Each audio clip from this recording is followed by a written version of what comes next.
Cette émission s'adresse à un public averti. Doc Mayou et José Arsenault. Au réseau Cogeco, vous écoutez Doc Mayou et José. Avec le Doc et José Arsenault. Bonjour, bienvenue dans l'émission Le Doc Mayou et José. Bonjour, Doc. Madame Arsenault, Hey boy. je baisse le ton en un moment de turbulence. Ah oui? S'il en est une. Ah oui? M'as-tu fait peur il y a à peine quelques minutes? Ah, ben, je peux en parler. Ben, allons-y. Je peux en parler. Ben, avec plaisir, parce que je suis pas au courant. C'est qu'il y a eu une commotion. Une tornade. Vraiment, en fin de semaine, au Un FM blizzard. 93 à Québec. Un OK? blizzard avec Et carambolage. je vous explique pourquoi.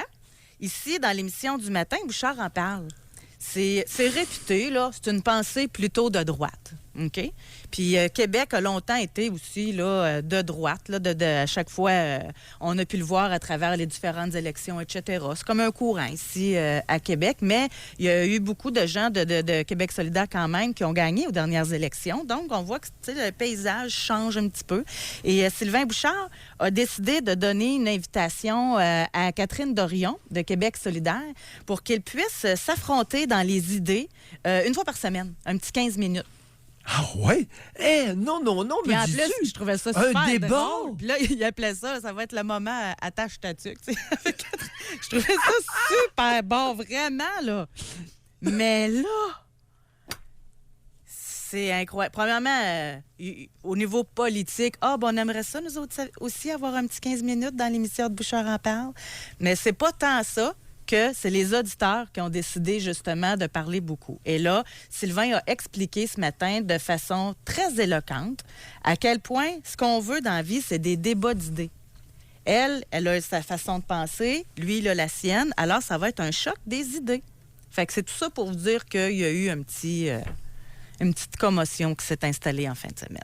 Chers auditeurs, même si elle est communiste, Catherine Dorion a été élue. Ben, c'est ça qu'il disait. Et Montréal a même élu 6 communistes.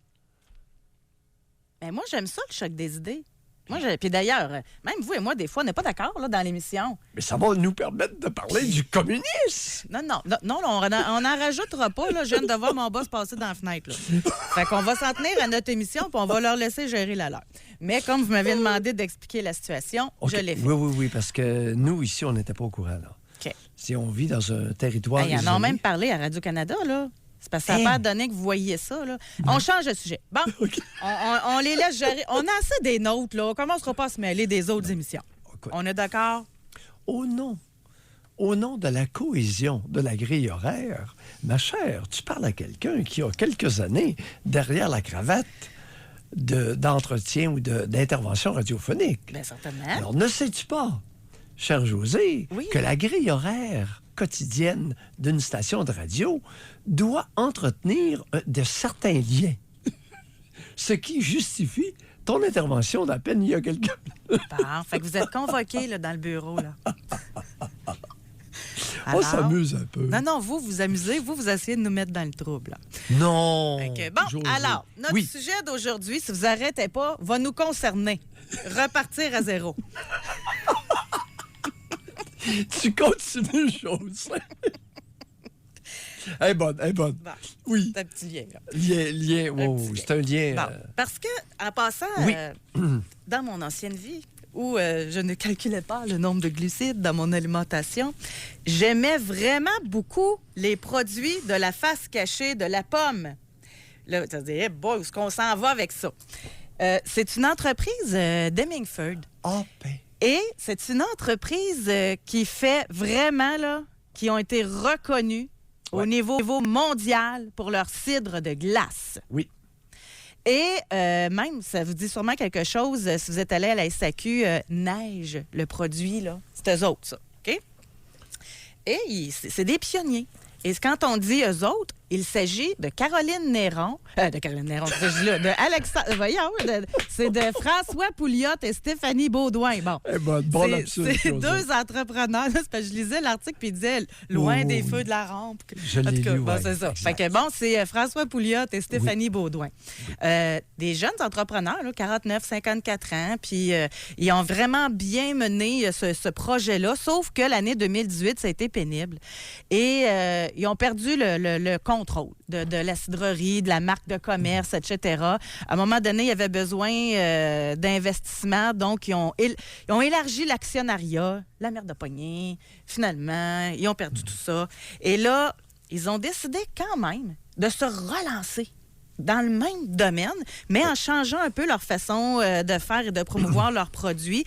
Puis, vous lirez l'article, mais ils ont même fait affaire avec une campagne de sociofinancement sur la plateforme Kickstarter.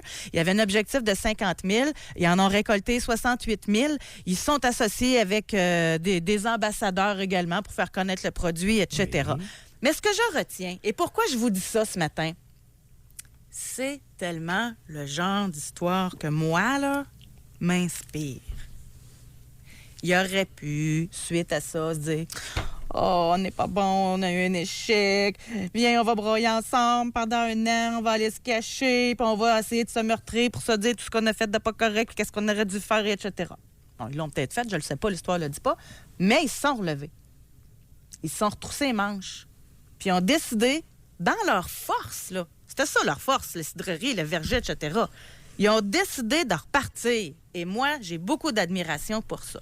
Alors, notre question aujourd'hui, est-ce que vous avez dû repartir à zéro? Mais là, c'est large. Là. On ne parle pas juste aux entrepreneurs. C'est large.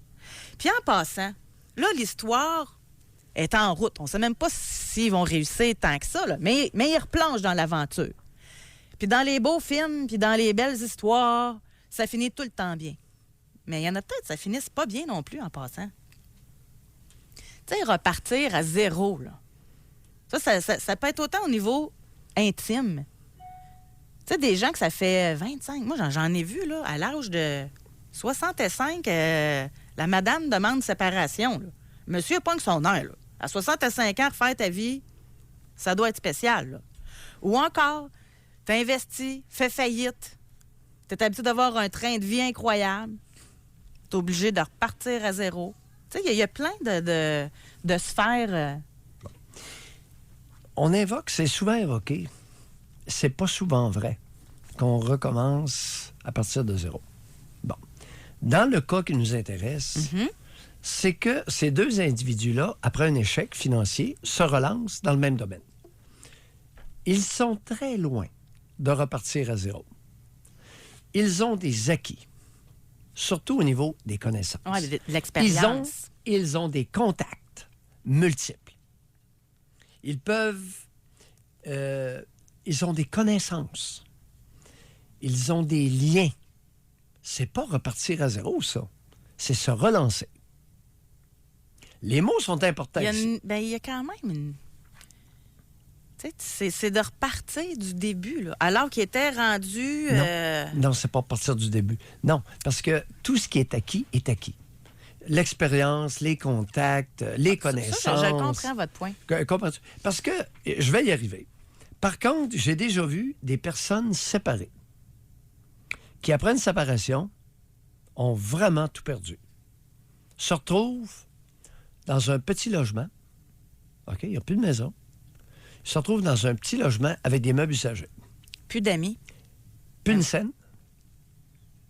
Le réseau de connaissances complètement anéanti. Les amis, les contacts. Ça peut être pas loin de zéro. Oui, ça peut exister, mais c'est important. Régulièrement, j'interviens pour dire aux personnes, « Ah, ouais, avec tout ce que tu as, tu recommences à zéro, toi. Je vais repartir à zéro. Je vais recommencer ma vie. » Oui, non. Mais oui, on entend hey, ça. Wow! Tu vas recommencer ta vie avec tout le vécu, les contacts, l'expérience, ton travail. Non. C'est que souvent... Pourquoi? Pourquoi la sémantique est si importante? Pourquoi essayer d'utiliser les vrais mots? Ben, c'est pour mieux décrire notre réalité et y réagir. Si tu te racontes une fausseté, tu vas agir suite à ta fausseté. C'est ça mon point. Prenons l'exemple de quelqu'un là, qui, par influence extérieure ou mauvaise connaissance de soi, décide que dans la vie, elle veut être médecin. Là, c'est un fait vécu que je vous raconte. OK. Elle n'aime pas ça. Et cette femme-là décide de tout arrêter, de faire ses études en immobilier, puis elle est rendue agente immobilière aujourd'hui. Ça, c'est de repartir à zéro, ça. Sur le plan académique. Un autre... Ben oui, c'est ça. Sur le plan académique. Il peut y avoir différentes sphères aujourd'hui là, qu'on va aborder. Voilà. Oui. Mais au niveau académique, au niveau carrière, Oui. cette personne-là a totalement changé là, de Est partie. direction. Oui, elle n'est pas repartie. Elle est partie de zéro à un moment donné précis de sa vie. Dans un domaine totalement autre, sans connexion avec le domaine précédent. Mais je suis d'accord, mais c'est parce que sinon, là, l'expression, on l'oublie. Ça se peut pas quelqu'un qui repart à zéro dans tout, là. Tu sais, au même moment, là. Fait que ça doit être repartir à zéro dans une sphère de notre vie. Oui. Prenons le gars qui se sépare, là. Voilà. Ben, lui, dans sa carrière, c'est stable, ça va bien. Il repart pas à zéro là-dedans. Mais au niveau intime, oui. Oui, bien, attends un peu. Il y a des individus qui peuvent repartir à zéro dans une sphère et il y a des individus qui peuvent repartir à zéro dans plusieurs sphères. Je vois ça. Du monde désespéré qui ont tout perdu sur le plan familial, sur le plan conjugal, sur le plan financier et sur le plan de la carrière. Ça va être très, très, très dur. À titre de psychiatre, j'interviens auprès d'individus désemparés, voire désespérés, parce que les pertes sont colossales et dans plus d'une sphère. Prenons quelqu'un là, qui ne voulait pas assurer sa maison ou son logement puis que ça passe au feu. Là. C'est dans le jeu de échelle et serpent, là, il retombe bas en tabarouette. Là. Tout ça existe. Maintenant, bien se connaître et bien évaluer sa situation personnelle. Dans le cas des associés ou du couple, j'ai lu l'article, qui se relance dans la cidrerie de glace. Écoute, s'ils ont bien identifié les causes de l'échec, ils pourraient faire une réussite impressionnante. Oui, mais savez-vous quoi? Moi, j'y crois à ça, totalement. Ben oui, Ouais. ben, ça peut arriver. On va arrêter, on s'en va à la pause. Oui. Maintenant, on veut vous entendre. Ça peut être dans une sphère de votre vie. Ça peut être toute votre vie. Oh. Mais avez-vous déjà pris une barque? Avez-vous déjà eu à repartir à zéro, là? À faire en bon québécois, là, à faire un reset? On va à la pause. Vous pouvez nous texter et nous téléphoner. Jusqu'à 11h, au réseau Cogeco. Doc Mayou. Doc Mayou et José. Et José Arsenault. Avec le Doc et José Arsenault. J'ai tellement hâte d'entendre les auditeurs. J'aime tellement ça, ces histoires-là, sincèrement, là, où les gens... Puis ça doit amener une meilleure connaissance de soi. Parce qu'aujourd'hui, on parle de repartir à zéro. Après avoir pris une débarque, là, que ce soit financière, que ce soit intime, etc., je pense que quand quelqu'un se relance, repart, recommence et réussit, c'est qu'il y a dû y avoir une prise de conscience. Tu sais, ça ne doit pas se faire gratuitement, là. Ceux qui réussissent leur relancement de vie, je pense qu'ils n'ont pas le choix de dire, OK, voilà les erreurs que j'ai faites, que je ne referai plus. Voici les personnes à qui j'ai fait confiance, que je ne le referai. Ça doit prendre une connaissance de soi. Sinon, le même échec est à haut risque de se reproduire. D'où l'importance des autopsies psychologiques ou autopsies d'une situation. J'utilise le mot autopsie entre guillemets. Faire un retour et vraiment analyser en profondeur les raisons qu'on croit qui ont conduit à l'échec. Mm. Et les Français se sont dotés d'un langage. Vois-tu, on parle du sujet et là, on commence à voir se relancer, recommencer, repartir versus commencer une nouvelle vie. Repartir à zéro, oui. Repartir à zéro ou comment débuter une nouvelle vie. Ouais. Recommencer n'est pas synonyme de débuter. On peut recommencer à fréquenter quelqu'un après une séparation. On peut débuter une nouvelle relation.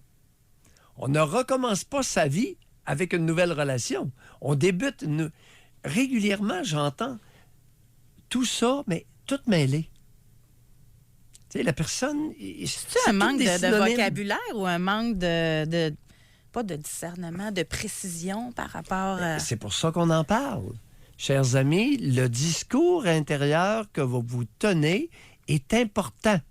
C'est pour ça qu'on parle de ça. Et des fois aussi, tu sais, là, on en parlait la semaine passée de se trouver des excuses. Il y en a qui se mettent tout le temps ça, c'est la faute des autres. T'sais. Fait que quand on dit apprendre de ses erreurs, encore faut-il être capable de se regarder.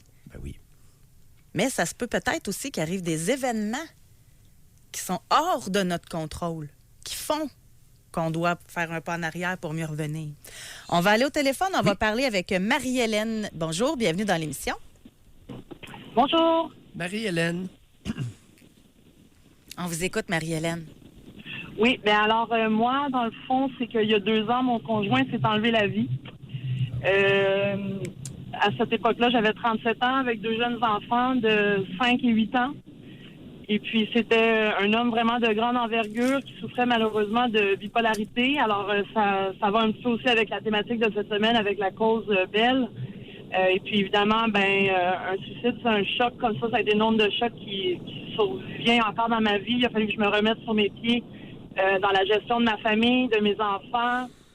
Puis là, ça se traduit aussi dans le début de nouvelles relations, se remettre émotivement, faire des nouveaux départs. Alors, ça a été vraiment une grande transformation pour ma famille et moi. Mais je dirais qu'après 2 ans, bien que le deuil se poursuit, je suis vraiment fière d'où je suis rendue. Ça a été pour moi beaucoup dans l'action. Chaque journée, j'avais des tâches que je me mettais pour continuer à avancer, toujours être dans le mouvement, puis regarder vers l'avant, puis être aussi dans la gratitude de ce que j'avais vécu avec mon conjoint. Attendez un peu. Quelques détails pour que nous comprenions mieux. Il s'est suicidé de quelle façon, à quel endroit? Écoutez, on a un parcours quand même un peu allongé. On a habité en Alberta pendant 12 ans. On était les 2 Québécois. Puis on est revenu au Québec il y a 2 ans. Et puis 2 mois après notre retour, sa condition de santé allait vraiment pas bien. Il était très dépressif. C'était quelqu'un qui avait eu beaucoup de succès professionnellement. Et puis là, il n'arrivait plus à se remettre. Et puis il est allé mettre fin à ses jours chez sa mère. À mon insu, je lui avais donné une soirée un peu pour aller se reposer, être loin des enfants, prendre du temps pour lui. Puis il a mis fin à ses jours chez sa mère. Je n'irai pas dans plus de détails que ça, mais... quel moyen a-t-il utilisé? Ça, il n'y a pas de secret là. Il est allé chez sa mère. Il en a une arme à feu ou une corde? Non, en fait, il a utilisé des armes blanches. C'est-à-dire? Ouais. Il s'est poignardé? Il s'est automutilé à l'abdomen. C'est ce que j'ai su. Écoutez, moi, ça me traumatisait tellement, j'ai pas voulu en savoir trop. Marie-Hélène, j'ai beaucoup... Ouais. OK, à ce moment-là, vous nous le dites simplement, je ne sais pas exactement ce qui est arrivé. C'est avec un couteau. Oui. Puis si vous le savez pas, soyez sans crainte, je vais vous laisser tranquille avec ça. C'est vous moi ne le qui l'ai savez trouvé, pas. mais... Pardon? C'est moi qui l'ai trouvé parce que ma belle-mère, elle le trouvait plus dans sa maison, puis il avait mis fin à ses jours à l'extérieur dans le jardin, puis c'est ça, à ce moment-là, elle m'avait appelé, puis c'est moi qui l'ai trouvé, mais il s'était recouvert. Écoutez, il y a tellement d'éléments autour du suicide qui sont mystérieux, comprendre dans l'état psychologique dans lequel la personne est. Même moi, j'essaie encore de comprendre le tout, mais c'est ça. Bon. Il s'était recouvert, alors j'ai juste vu que... Ouais. OK, il était décédé. Oui. Bon, vous savez que vous l'avez trouvé dans le jardin, puis il était mort. Exactement. Il s'était recouvert de lui-même. OK. Vous avez mentionné quelque chose qui est inexact dans votre discours intérieur. Devinez, dans ce que vous nous avez dit, ce que je considère comme étant une erreur dans votre discours intérieur. Devinez, pour le fun, on s'amuse. Que le deuil est potentiellement bien complété. Non, ça c'est normal. C'est tout à fait compréhensible. Juste pour s'amuser un petit peu, Josée, as-tu idée? Ben non. OK. Vous avez mentionné quelque chose qui ne vous appartient pas. Et c'est important dans votre discours intérieur. Vous nous avez dit, je lui avais donné une soirée. Ah ouais? Vous lui avez jamais donné une soirée. C'est pas un enfant. C'est pas un enfant de 4 ans auquel vous avez donné Ouais. l'autorisation d'aller chez sa mère. Voyons. Ça, là, non, c'est pas ça qui s'est passé. N'est-ce pas? Mais, c'est traître le discours intérieur. Il est possible qu'en vous disant que vous lui avez donné une soirée, que vous alimentiez à votre insu la culpabilité dans ce qui est votre culpabilité face à ce qui est arrivé. Ben, je vous dirais que moi, à date, dans mon cheminement, l'élément de culpabilité, c'est pas quelque chose qui est survenu beaucoup parce que, évidemment, vu qu'il était diagnostiqué bipolaire, il était médicamenté, tout, il était vraiment quelqu'un de très rigoureux, il s'entraînait, il mangeait bien. Mais j'essayais de l'aider en lui donnant des outils, puis j'ai vu qu'en lui donnant cet espace-là pour lui, avec sa mère, loin de du chaos familial, avec les deux jeunes enfants. Marie-Hélène, là, on est dans une rationalisation. Non. Je lui avais donné une soirée, là, non. Loin du chaos familial, non. Vous savez, pour m'être fait arracher une jambe, j'avais la plus jeune, j'étais père d'une petite fille, la plus jeune de 3 ans. Puis elle venait à l'hôpital, puis malgré que j'avais une jambe arrachée, c'est à peu près le plus grand plaisir que j'avais. Ça fait que le chaos familial, là, à un moment donné, elle embarque sur le lit. À 3 ans, elle embarque sur le lit. Hey, je te dis que mon mognon, je te surveillais. Non. Alors, Marie-Hélène, non, le chaos familial, c'est pas nécessairement... Là, vous êtes sur une pente qui pourrait vous desservir. OK. On vous souhaite bonne chance. Merci beaucoup, Continuez. Marie-Hélène. Lâchez pas. Merci, Les enfants, au revoir. Merci, au revoir. discours intérieur. José, c'est pas anodin. J'aime beaucoup le moment qu'on vient de vivre, Doc. Ben voyons, toi. Ouais. D'avoir réussi à percevoir ça. Puis peut-être, suite à un événement comme ça, des fois, il peut y avoir peut-être un petit déni, à être forte plus qu'on le pense. Puis éventuellement, quand vous avez dit ça pourrait vous nuire, bien là, vous avez peut-être permis à Marie-Hélène d'aller vers ce chemin-là où elle s'en allait. Là. L'inconscient est incroyable, peut être très bien masqué. On va aller à la pause là-dessus. On va parler avec François de Saint-Hubert qui, lui, a fait faillite en 2014. On veut savoir, vous, de votre côté, j'aime l'expression, avez-vous déjà pris une débarque? Et est-ce que vous êtes remonté sur le basic? Est-ce que vous avez réussi à relancer votre vie intime, professionnelle, etc., financière? J'aime l'expression repartir à zéro, sauf que là, après vos explications, ça marche plus, cette expression. Ça peut dans certains cas. Mais dans Partir à certaines zéro, oui. sphères, c'est ça, de votre vie. L'exemple du médecin, Oui. de ta médecin, Oui. qui est devenu agent d'immeuble, Oui. elle est partie à zéro dans sa nouvelle carrière. C'est ça, exact. On va à la pause, textez-nous et vous pouvez également réserver votre circuit téléphonique. Doc Mayou et José Arsenault. Avec le Doc et José Arsenault. Au réseau Cogeco. Lisette écrit, il me semble que d'avoir l'impression que de repartir à zéro est une insulte à soi. Ne sommes-nous pas de fiers ambassadeurs de nous-mêmes? Mais je comprends que l'expression est dramatique, le repartir à zéro. Là. Puis je comprends ce que vous avez expliqué, parce que c'est le sujet de notre émission. Puis c'est comme ça que je l'ai écrit sur notre page Facebook, le Doc Mayou et José. Avez-vous déjà eu à repartir à zéro? Je pense que ça fait partie de la catégorie d'expression populaire. Oui. Non réfléchi, là. Puis je t'ai embarqué là-dedans. C'était très humble, là, je vous le dis. Non. Tu sais, c'est...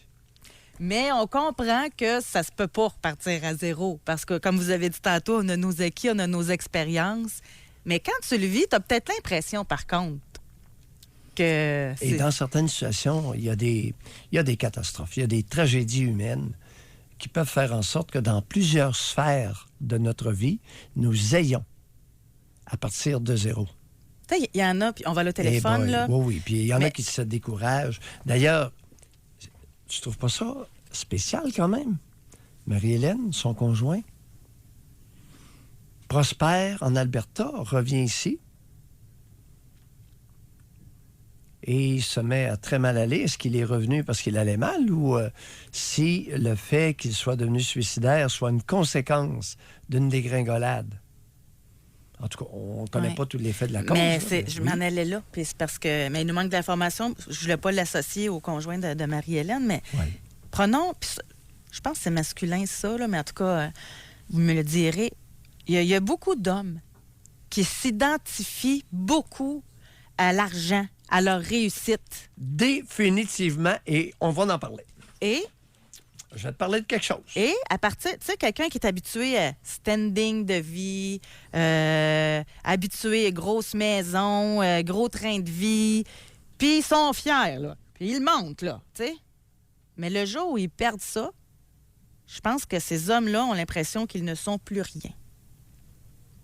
C'est pour ça que là, pour eux autres, ils ont l'impression de repartir à neuf, là, repartir une...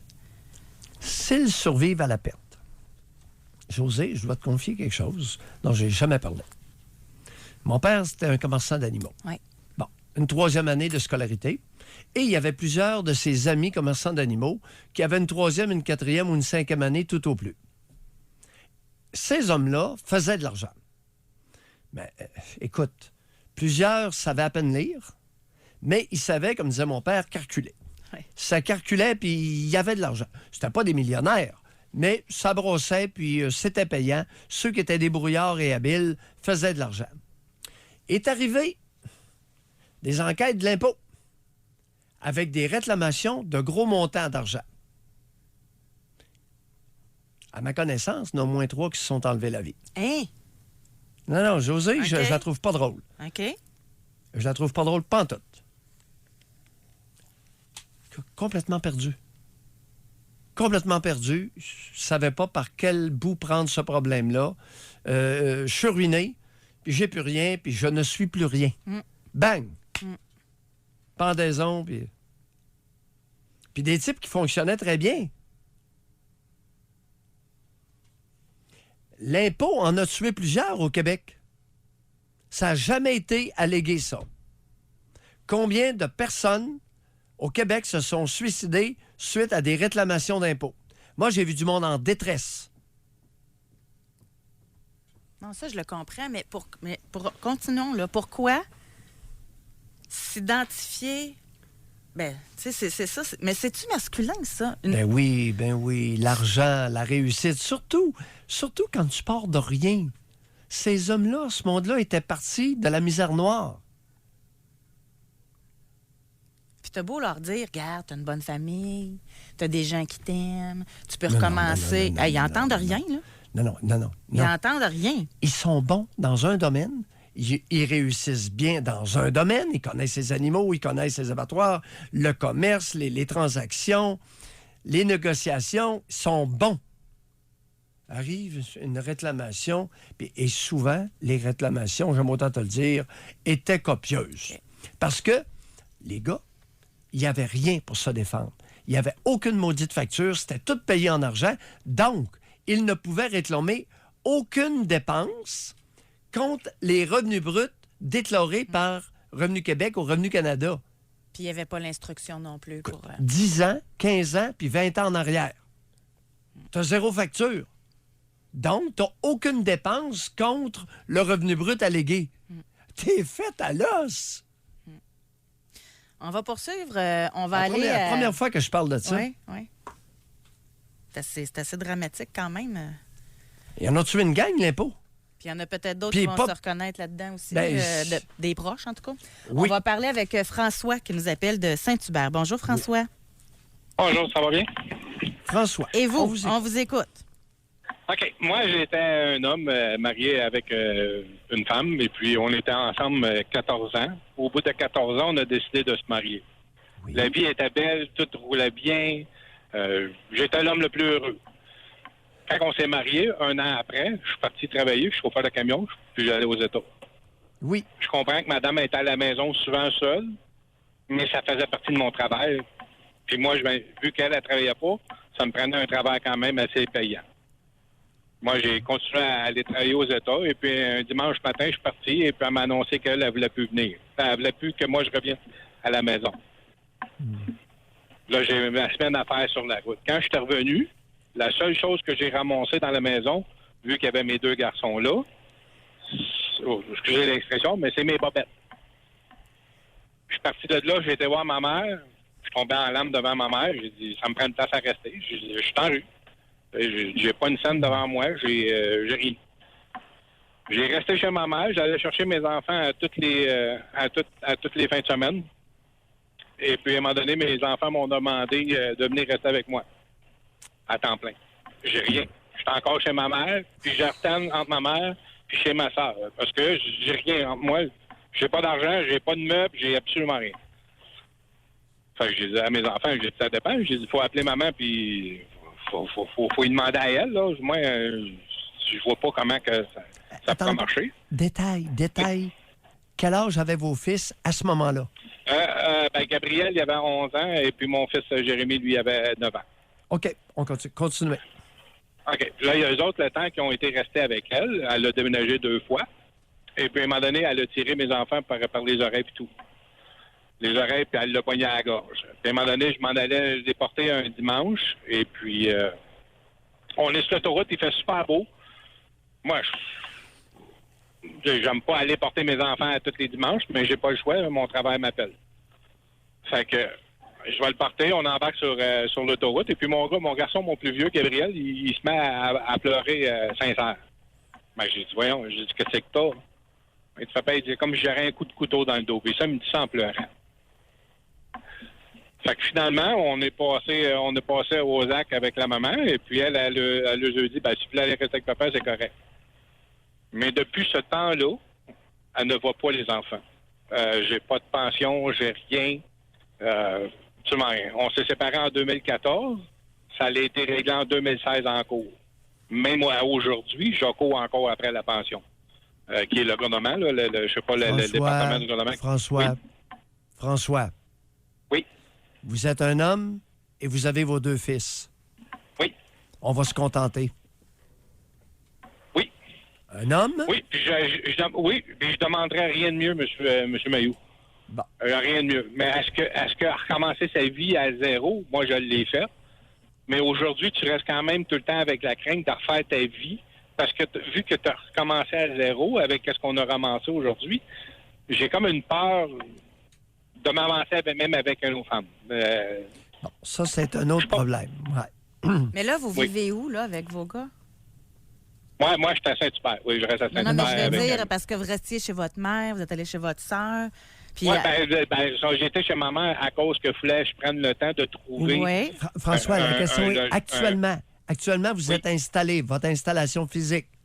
Oui, moi, j'ai un condo. Oui, je suis rendu avec un condo. Okay. Bon. Puis là, vous avez sûrement changé de route, là. Vous ne pouvez pas aller aux États-Unis tout le temps avec 2 gars à vous occuper? Ben, j'ai fait ça pendant 2 ans. C'est ma mère qui les gardait. Je payais ma mère. OK. C'est ça. Et puis, le temps que moi, je peux me revirer de bord pour essayer de trouver un emploi aussi qui convient, parce que dans le transport, c'est pas tout le temps évident, c'est beaucoup d'heures. Puis finalement, je m'ai trouvé un bon travail que je reviens chez nous à tous les soirs. Bon. Hey, François, grosse manchette en fin de semaine. Avez-vous vu?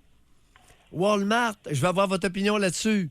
Walmart offre 98 000 US pour avoir des camionneurs qui ont 30 mois d'expérience aux États. Oui. Avez-vous vu la manchette? Oui, j'ai vu la manchette, mais il faut que vous vous dites, oui, tu vas aux États, mettons, j'irai travailler pour eux autres. Le seul problème, c'est que même aux États, tu vas être tout le temps parti sur la route. Oui. Mais avez-vous vu la manchette? Ils veulent des camionneurs. J'ai adoré. 98 000 US par année pour conduire les vannes de Walmart, mais 30 mois d'expérience comme camionneur. Oui. Un homme célibataire, il pense. Hein? Avez-vous été légèrement tenté? Ben, si on parle, vous parlez, M. Mailloux, si je ferais, mettons, de la Californie comme je faisais avant, c'est le salaire qu'on allait chercher, 90, 100 000 par année. Ah oui, OK. Je savais pas que c'était payant de même. Ben oui.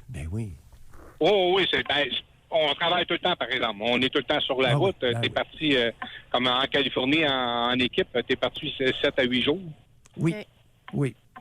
C'est du 24 heures sur 24. Tu roules tout le temps, je comprends. Vous gagnez votre argent. Hey, merci beaucoup, François. Merci, François. Ça fait plaisir. Merci. Merci. Oui. Ça, on comprend que C'est pas repartir à zéro, mais tu repars. Tu sais, c'est... Voilà. Et des cas comme François, hommes et femmes, il y en a un puis un autre au Québec.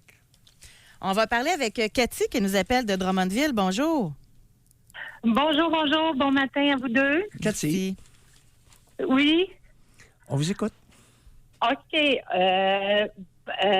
ça. C'est de recommencer à zéro. C'est quand on a fini d'être parents à la maison. Nos enfants, ils ont passé 18 ans. On veut les guider vers le social. Fait que ils s'en aillent en logement. Fait que maman s'est trouvé un travail. Esthéticienne chez Car Expert Automobile Oui. à Saint-Hyacinthe.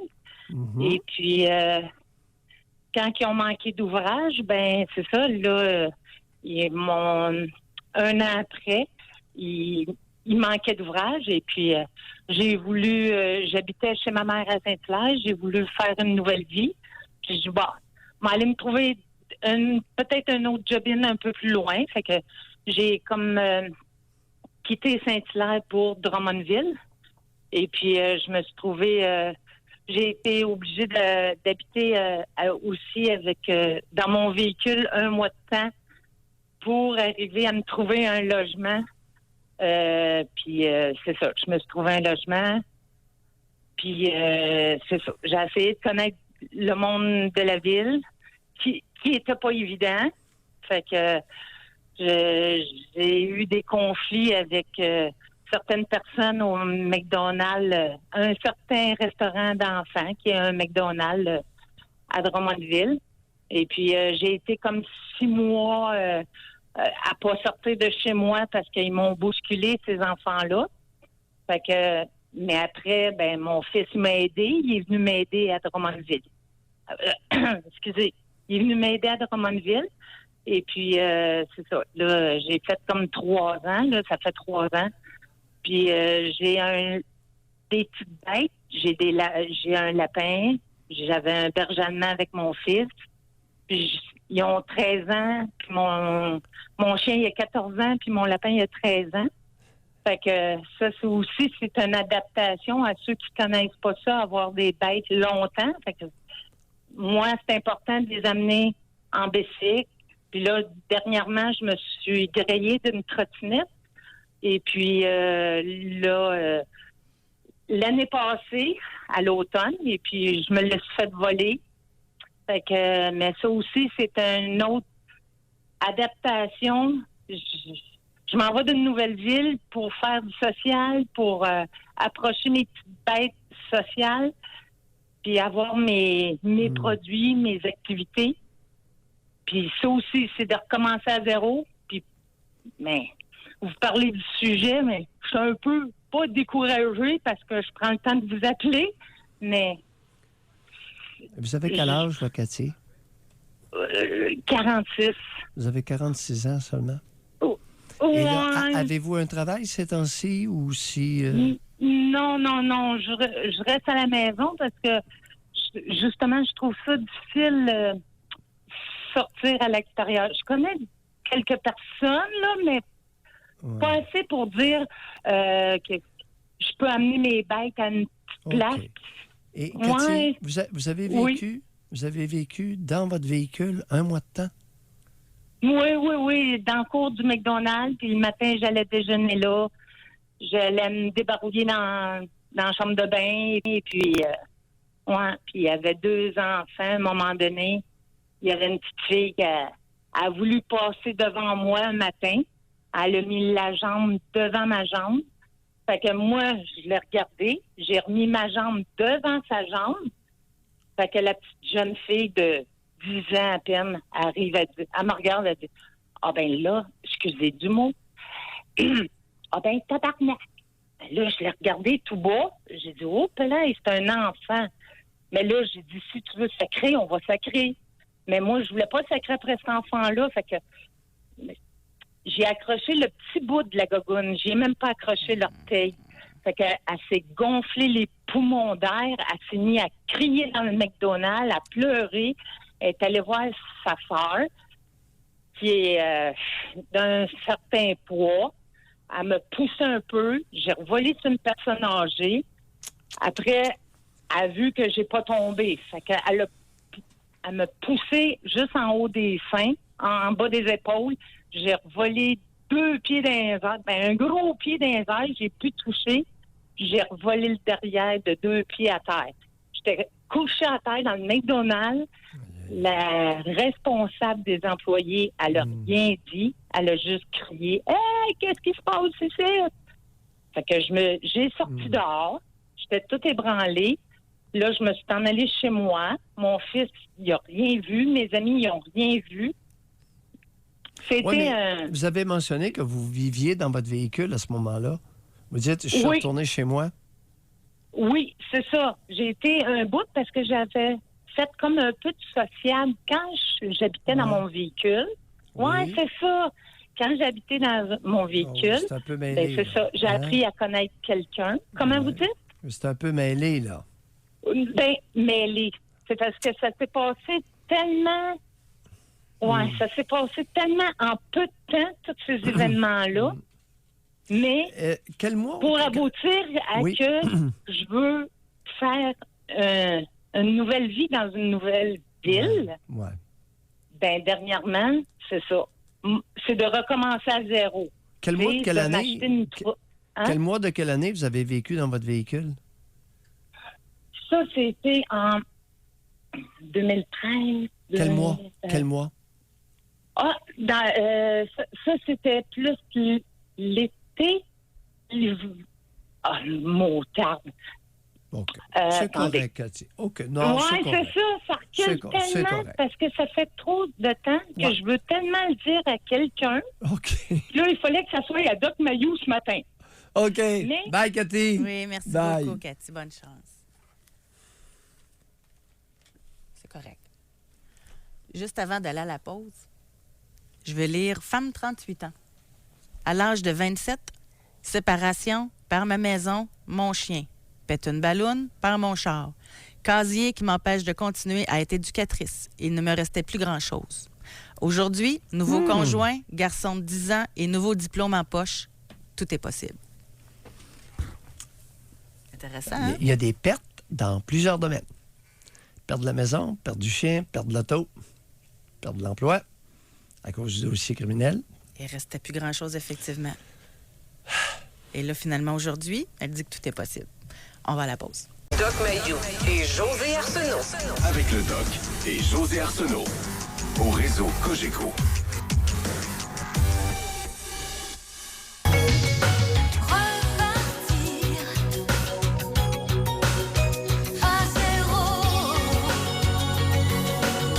C'est à cause d'elle là, que ça se galvaude, cette expression-là. C'est le thème de notre émission aujourd'hui. Avez-vous déjà pris une débarque? Ouais. Dans une sphère, dans plein de sphères, jusqu'à maintenant, on a des gens qui ont été éprouvés dans plusieurs sphères en même temps. Bon. Nuance, parce qu'on a donné, on s'est prononcé sur l'exemple du couple qui ont déjà eu une cidrerie fabricant du cidre de glace et ils se relancent dans le même domaine. Bon, ça ne veut pas dire parce qu'eux se relancent qu'il faille croire, penser, décider que tout le monde qui connaisse un échec doivent se relancer dans le même... c'est ça. Ou doivent se relancer dans le même domaine. Il y a des individus qui ont échoué dans un domaine et il serait peut-être préférable, dans leur cas, que ce soit terminé. Chaque cas est un cas d'espèce. Chaque cas est un cas différent. Maintenant, s'ils échouent, que c'est peut-être parce qu'ils sont pas bons. Tu sais, ça en est une raison, ça. Ou ils n'ont pas suffisamment de capacité pour le domaine dans lequel ils se lancent. Ici, on a femme 41 ans. J'ai dû tout recommencer et même en bas de zéro. Je m'explique à l'âge de 32 ans en sortant d'une secte dans laquelle je suis née et alors divorcée par la suite. J'ai dû tout refaire au niveau des croyances, des perceptions, des choses générales, au niveau relationnel, vivre en société, carrière, apprendre à être autonome financièrement, tout. Pour moi, à 32 ans, j'habitais une autre planète, une vie totalement différente. Je vous le dis, c'est tout un challenge. Madame, j'aimerais tellement ça vous parler. Ben oui. J'aimerais vraiment ça. Parce que oui, effectivement, c'est sous zéro. Alors, il faut, dans certains cas, détricoter le gilet, réparer, j'ai vu ça souvent quand j'étais jeune, réparer la maille défectueuse et retricoter. Alors oui, c'est sous zéro. Ça m'intrigue, ça. Tu sais, de vivre dans une secte jusqu'à l'âge de 32 ans, là. Faut être fort pour être capable de sortir de tout ça quand même. Chapeau, là. Oui. Il faut être fait fort ou ne plus avoir le choix. Appelez-nous. On va parler avec Maxime de Montréal. Bonjour, Maxime. Oui, bonjour, ça va bien? Maxime. On vous écoute. Moi, en fait, j'ai fait faillite il y a environ 2-3 mois. Oui. Et je crois pas à ça qu'on peut faire repartir à zéro. Qu'est-ce que vous voulez dire? Expliquez-vous. J'ai l'impression que qu'est-ce qui m'est arrivé dans mon passé, ça va avoir un impact sur moi pour le restant de ma vie, en fait. Donnez-nous des détails. Ça se peut que ça soit génétique, mais par exemple, je parle plus à ma mère depuis que j'ai environ 20-21 ans. Elle m'a carrément abandonné. Elle m'a dit... je pense que la dernière fois que j'y ai parlé... Désolé, je suis un peu stressé. Non, c'est correct. Allez-y, continuez. Vous faites très bien ça. La dernière fois que j'y ai parlé, elle m'a dit... Je te renie comme que ton père, il a renié ta soeur. OK, ma soeur, on n'a pas le même père. Et bon, c'est ça. Là, j'ai arrêté de parler à ma mère environ 20-21 ans. Et ça m'a causé beaucoup d'anxiété dans ma vie. Beaucoup d'attaques de panique. Pendant un bout, je pensais que j'étais fou, en fait. Et beaucoup d'anxiété sociale et tout le kit. Je me suis même ramassé à l'hôpital une fois. J'étais allé à l'hôpital par moi-même. Je pensais que j'étais fou, carrément, à cause j'avais des idées d'agressivité envers ma mère. Et ils m'ont écouté. Ils m'ont fait voir un médecin que lui m'a suivi pendant comme une couple de mois. Mais ça a débouché à rien. Là. Il n'y avait aucun diagnostic. Je ne savais pas trop qu'est-ce qui se passait. Ensuite, j'étais allé en Alberta pendant une couple d'années. J'étais allé aux études. Tout le kit. Je me suis endetté tranquillement en allant à l'école. J'ai l'impression c'est vraiment en allant à l'école puis en ayant personne qui me supportait dans mes études. J'ai l'impression que je me suis endetté à travers les années. Et là, finalement, là, c'est ça, j'ai fait faillite il y a environ 2-3 mois. Oui. Et j'ai l'impression que, vu que j'ai été, moi, je me considère comme orphelin de parents, j'ai vraiment l'impression que ça m'a causé beaucoup de problèmes dans ma vie. Beaucoup d'anxiété, me remettre tout le temps en doute. Parce que ne plus parler à ses parents, c'est pas socialement acceptable. Et moi, dans ma vie de tous les jours, il faut tout le temps que j'explique aux gens pourquoi. Tu parles plus à tes parents, tu parles plus à ta mère, mais pourquoi, blablabla, blablabla. Fait que c'est tout le temps comme si c'était moi le problème, en fait. Et j'ai vraiment l'impression que vu que j'ai pas eu des bons parents, en tout cas moi je considère que j'ai pas eu des bons parents, j'ai l'impression que pour tout le restant de ma vie, ça va m'affecter, en fait, négativement. Le commentaire « tu parles plus à ta mère », ça vient de femme ou d'homme?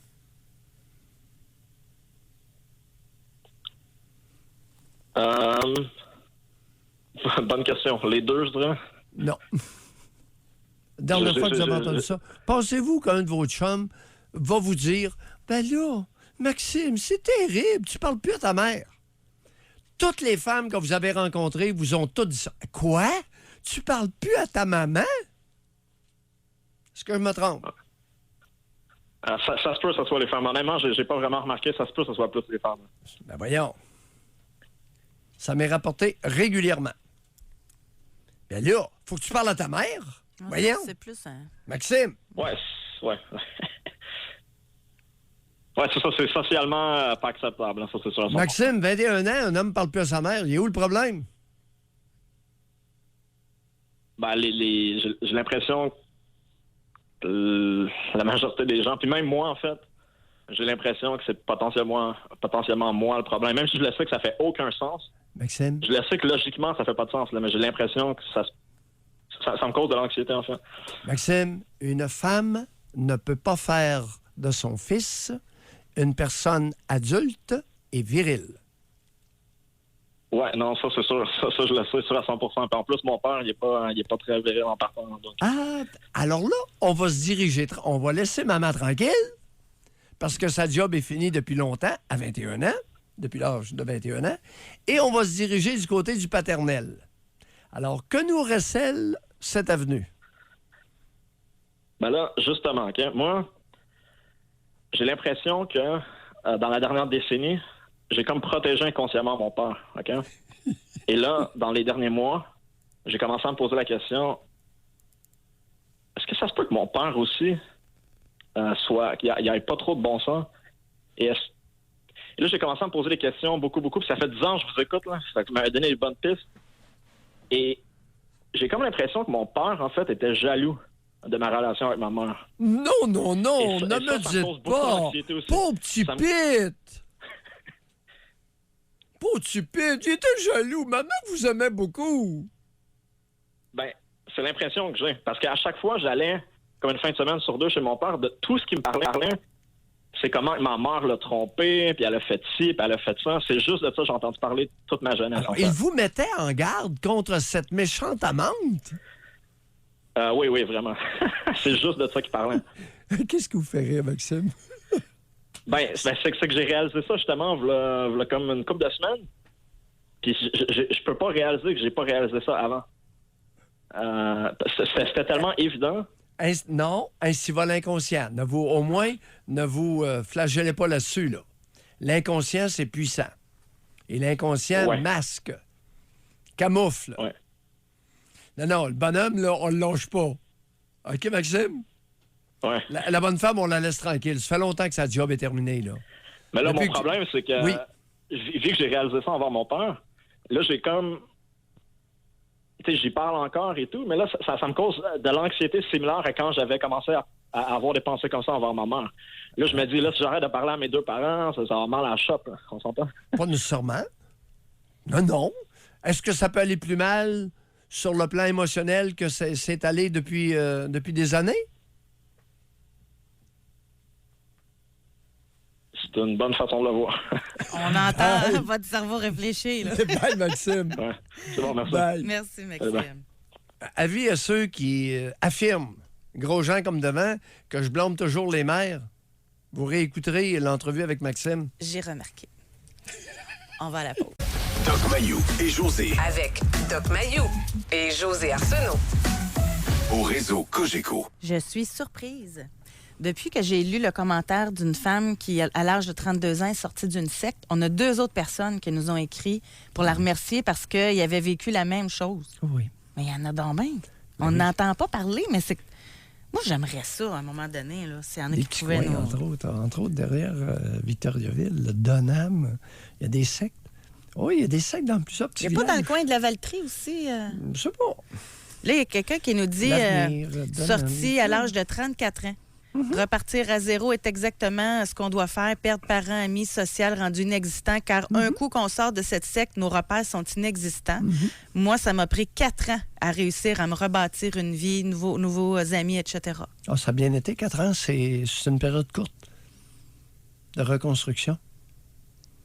Oui, reconstruire. Et il faut défaire. Il faut défaire l'édifice et ensuite refaire. On va parler avec Peter qui nous appelle de Québec. Bonjour. Bonjour. Oui, Peter. Bonjour, M. Bayou. Comment allez-vous? Toujours aussi mal, merci. Alors? Toujours, parfait. Là, vous allez être en maudit après moi, je suis certain, là, mais voyons. j'ai besoin de me vider le corps sur quelque chose. Puis là, j'ai dit à vous que je me. Moi, je me suis séparé. J'ai été marié environ, je ne vais pas être content exact, tout le monde ne me connaisse pas, environ 13 ans. Oui. OK. J'ai tout donné. J'ai tout fait pour la rendre heureuse.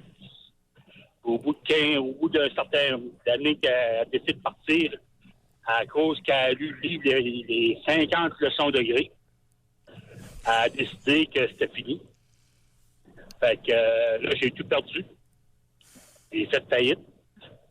Là, je suis en train de remonter la pente tranquillement pas vite. Ça va faire 6 ans de ça. Ben, je fais 6 jours à 7 jours semaine pour travailler pour m'en sortir. C'est parfait, ça. J'ai juste une question à vous poser. Allez-y. Depuis 6 ans, j'ai pas refréquenté une femme parce que j'ai une arme. J'ai zaï, ça n'a pas d'allure.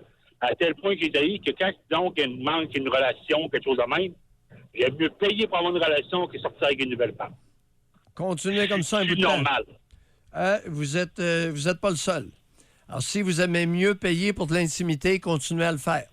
Jusqu'à temps que vous soyez suffisamment équilibré pour partager une vie sexuelle avec une femme qui a de l'allure. Il en reste, ça existe encore? À vous de le découvrir. Quel âge avez-vous, Peter? Moi, je suis rendu à 52 ans. 52 ans? Ouais. Écoute, on est sur le tard. À quelle fréquence vous payez des services sexuels? Peter, racontez-nous. Je fais ça peut-être une fois ou 2 mois. Une fois par 2 mois? Est-ce que ça vous Ouais. suffit? Oui, massage, puis un petit peu plus, quand tu payes un petit peu plus, c'est tout, là. Oui, quand vous allez dans un salon de massage où vous faites venir quelqu'un, vous allez chez Je la suis pas dans personne? le salon de massage de passe-temps. Oui. À Québec, Montréal? Québec. À Québec? Vous savez, Peter, au bénéfice des auditeurs, l'objectif était suicidaire. L'objectif émotionnel. Si vous vous mariez avec une femme et que vous voulez tout lui donner, tout faire pour la rendre heureuse, vous allez vous baiser. Ça, je sais. C'est une erreur que j'ai faite. Mais, Alors, mais cet je peux-tu objectif... vous poser une question quand même? Je sais que les femmes, c'est pas trop que vous voulez parler de Doc Mayou, là. Mais tout donner, pour vous, ça veut dire quoi exactement? Ben, un exemple, une supposition. On va dire un exemple fictif. J'allais à la pêche, une supposition, OK? J'étais dans la rivière, j'étais en train de pêcher, puis d'un coup, elle m'appelait, ben, je veux aller magasiner. Ben, je sortais de la rivière, je sortais de mon sac de pêche, j'allais la chercher, puis je l'ai emmené magasiner. Parce qu'elle voulait pas, un exemple, elle voulait pas chauffer en ville parce qu'elle avait peur de chauffer en ville. L'objectif, si vous l'avez vraiment fait de façon consistante et constante, tout donner et tout faire pour rendre l'autre heureux, c'est un suicide sentimental et, Ouais, mais moi, et conjugal. Je comprends, M. Mayou, Alors mais là, moi, je me Peter, disais à la base, question pour vous. En quel honneur que vous étiez nono à ce point-là? ben, moi, j'ai été élevé dans la méthode, tout simplement, qu'on disait que quand quelqu'un se mariait, c'était pour le meilleur et pour le pire, puis j'ai essayé de donner le meilleur pour la rendre la plus heureuse possible. Fait que c'est à cause de la religion? Ben, pas à cause de la religion, c'est La culture. la coutume. On a été élevé de même. Mais Peter, depuis quand qu'on n'a pas de tête, qu'on épouse la culture de façon irrationnelle ou aveugle? Ouais, je suis d'accord Vous avec savez, c'est bien beau blâmer les femmes, là. Vous avez été nono. Puis, juste pour conclure, là, si elle n'avait pas lu le livre, là, vous pensez qu'elle serait encore avec vous? Là? Probablement, oui. Qu'est-ce qu'il y avait? Qu'est-ce qu'il y a dans ce maudit livre-là qu'elle vous a flushé? Ouais, ça, demandez-leur à eux autres, je ne l'ai pas lu, dit. Oui, mais d'après vous, pourquoi qu'elle vous a flushé? Je sais pas, elle m'a rien dit. Comme vous dis, elle m'a rien OK. dit. Elle Non, est ça, arrivée c'est- un soir, elle est arrivée à la maison, elle dit OK. j'ai quelqu'un d'autre dans ma vie, c'est fini, c'est réglé. Oh, qu'a-t-elle dit? Ah oui, il y avait quelqu'un d'autre dans sa vie. Et sur le plan sexuel? Sur le plan sexuel, moi, dans mon sens à moi, c'était encore, on faisait à 3 semaines. Ben oui, mais à sa demande ou à la vôtre? À sa demande. Elle devait vous têter une relation sexuelle une fois par semaine? Non, c'était pas une relation. On disait, il faut être logique, là, je parle pas de mot pour mot, je dis tout simplement dire, vous savez ce que c'est quand tu vas avoir une relation sexuelle, ça commence avec une belle soirée romantique, puis une petite bouteille de vin, puis... Et c'est elle des qui le approches, demandait. puis Attendez un peu. Je répète ma question. C'est pas une attrape, là. tout ça. Est-ce Non, que quand c'est- je disais la demander, quand je parlais de demander, c'est en point de vue en geste que je parlais. Que je Oui, dis. mais c'est elle qui demandait. Si elle ne le demandait pas une fois par semaine, est-ce que vous Je le le demandez? faisais. Oui, j'avais l'attirance beaucoup avec Carl-Hérel. OK. Oui, ça, point de vue qualité ou pas, monsieur docteur, point de vue relation, c'était un. Là. Tout était parfait. OK. Comme quoi, Et vous la étiez- seule vous êtes différence, pas il y avait payé. une grosse différence, il y avait, ça je peux vous le dire, il y avait 14 ans de différence d'âge. Ben oui, puis? Ben là, c'est ça. Elle venait de la campagne, puis elle a découvert des Peter? nouvelles affaires. Pourquoi? Peter, avec le nouveau partenaire, est passé d'une Ouais. fois par semaine à combien? Je sais pas, moi, je sais pas, j'ai pas rencontré de nouveau partenaire, il serait mort, tantôt. Voilà. Pardon? Qu'est-ce que vous venez de dire là? Un nouveau partenaire, là, aujourd'hui, s'il l'aurait vu, là, il serait peut-être pas mort, mais en tout cas, il avait ma façon de penser. Ah, c'est très différent. Cher Peter, vous récupérez en un tournement. Oui. Bye. Oh, ouais, Bye bye. On lâche pas.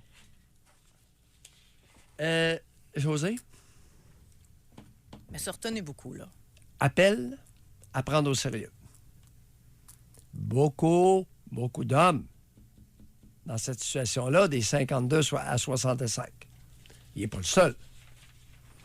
Et chez les femmes, en fait, hier matin, j'en ai entendu une qui a fait preuve d'un mépris certain sur les ondes publiques de Radio-Canada. Une journaliste très bien connue pour laquelle j'avais beaucoup de respect.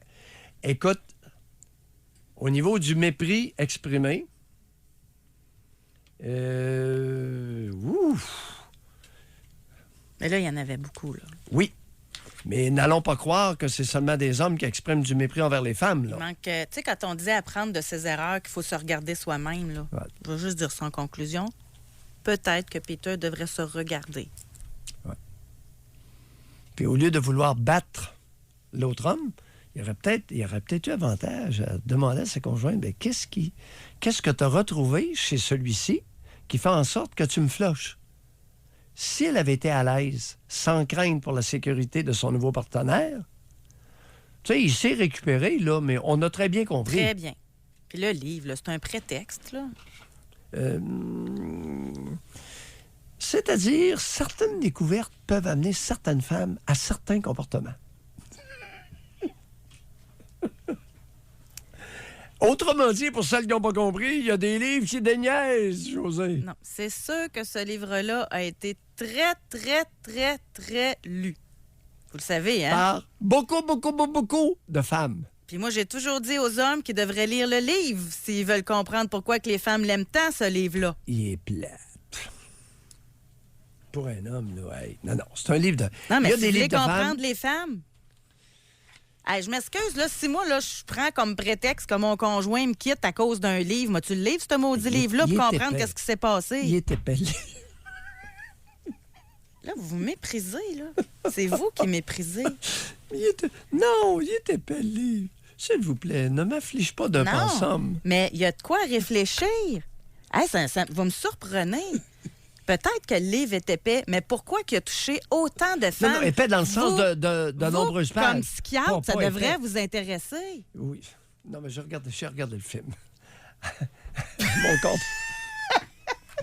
OK, on va aller à la pause, là, on prend du retard. Film est moins pire un peu, mais il est long. On va à la pause. Doc Mayou et José Arsenault. Le Doc Mayou et José, c'est le Doc et José. Au réseau Cogeco. On veut savoir aujourd'hui si vous avez dû vous relancer, repartir suite à un échec ou une débarque. Et on a vraiment différentes situations qui nous sont énoncées depuis le début de l'émission. Je trouve ça intéressant. Et on en a un ici, homme 37 ans. Il dit « J'ai été malcommode et en 2010, je me suis fait prendre à vendre de la cocaïne. J'ai pris une peine de prison. Pendant mon incarcération fédérale de 27 mois, que j'ai fait 18 mois, j'ai fait beaucoup de travail sur moi, plusieurs programmes et une partie du DEC en sciences humaines. Suite à ma libération, j'ai dû repartir à zéro car je n'avais plus aucun meuble, rien. J'ai été aidée par un membre de ma famille.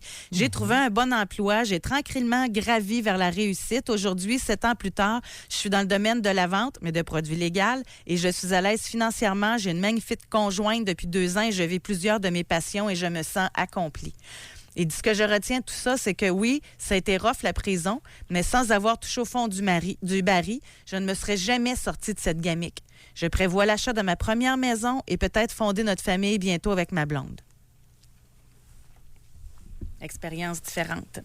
Oui. On s'en va à Mauricie, on va parler avec Tommy. Bonjour. Oui, bonjour Doc, bonjour José. Oui. Bonjour Tommy.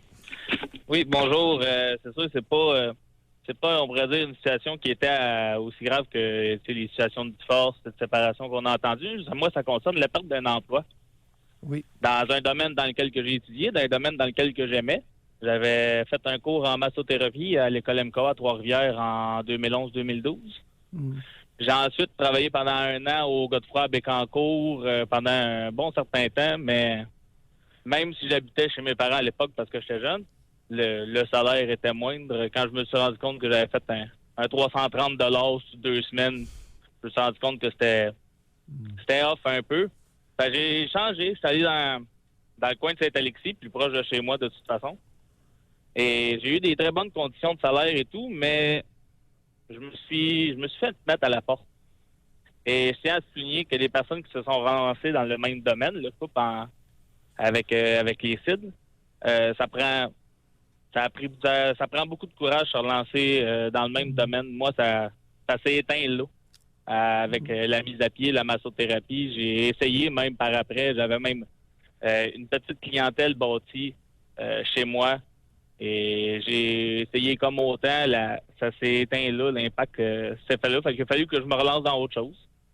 Je suis parti en usine. Je travaillé en usine pendant 4 ans à Louisville.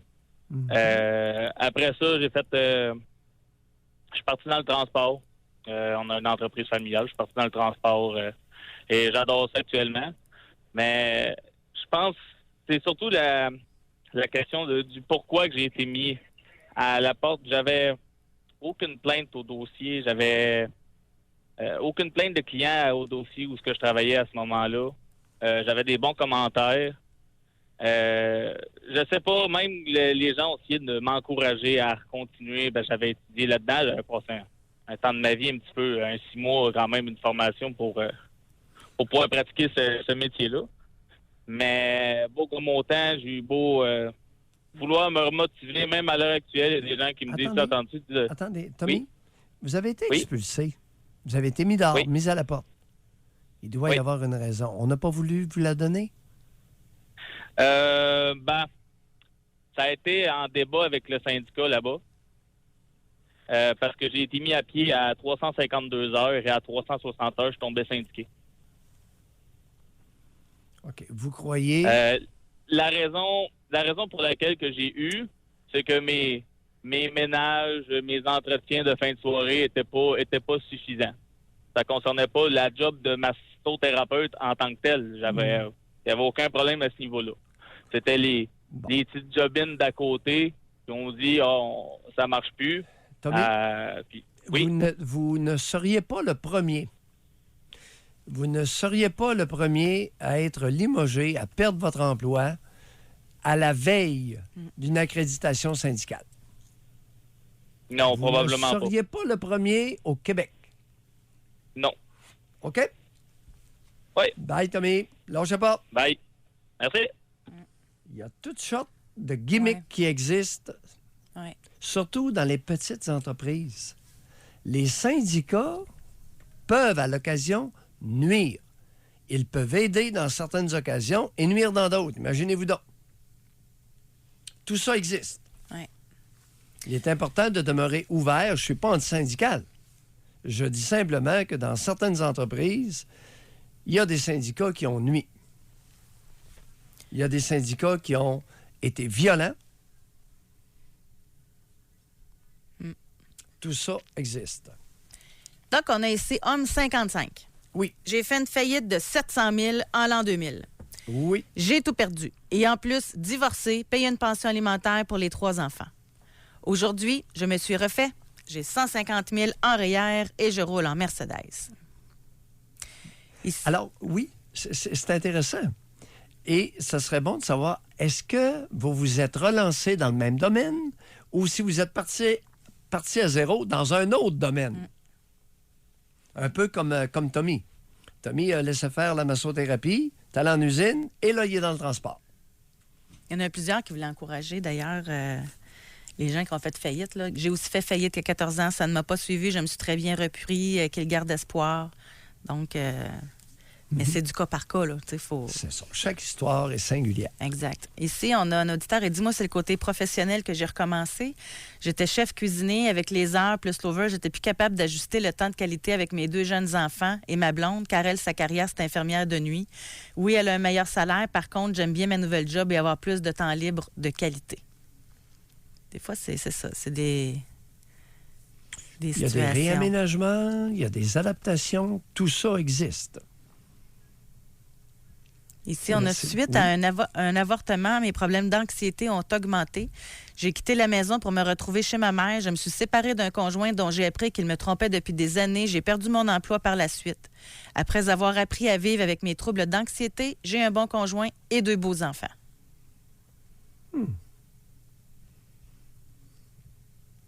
Quand même, hein? C'est ça. C'est une sorte de... Beaucoup de cas particuliers. Très différents d'un cas à l'autre. Oui. Ce serait intéressant, j'aurais aimé ça l'avoir en ligne concernant l'avortement. Parce que, je dois le dire, j'en ai vu beaucoup, qu'il y a de femmes qui s'étaient fait avorter, et la plupart du temps, il y a quasi pas de conséquences. Alors, je vais peut-être choquer certaines âmes fragiles en disant ça, là, mais pour avoir rencontré beaucoup de femmes qui se sont fait avorter, dans la vaste majorité des cas, c'est relativement sans conséquences. C'est pas une expérience agréable, mais la plupart ne sont pas traumatisés par ça. Mais par contre, celles qui le sont le disent, hein? Fait qu'on a l'impression qu'elles représentent la majorité. Oh, tout à fait.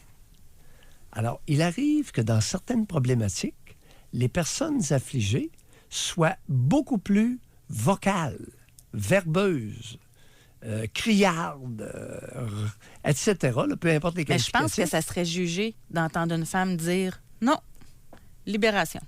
Aucun problème à vivre avec ça. Fait que je pense qu'elles ont peut-être raison de le garder pour elles. Je l'entends régulièrement dans mon bureau. Porte close.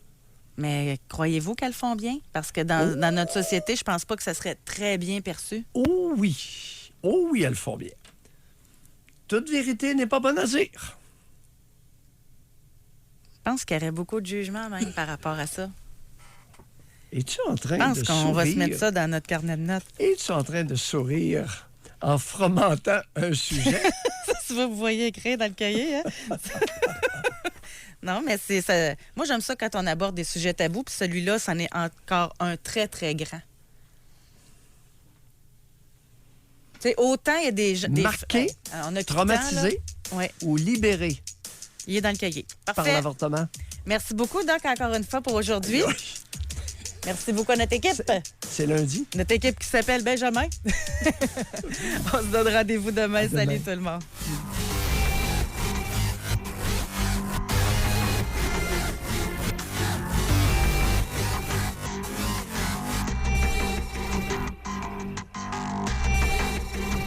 Doc Mayou et José. Soyez là demain, 9h30, pour une autre édition du Doc Mayou et José. Au réseau Cogeco.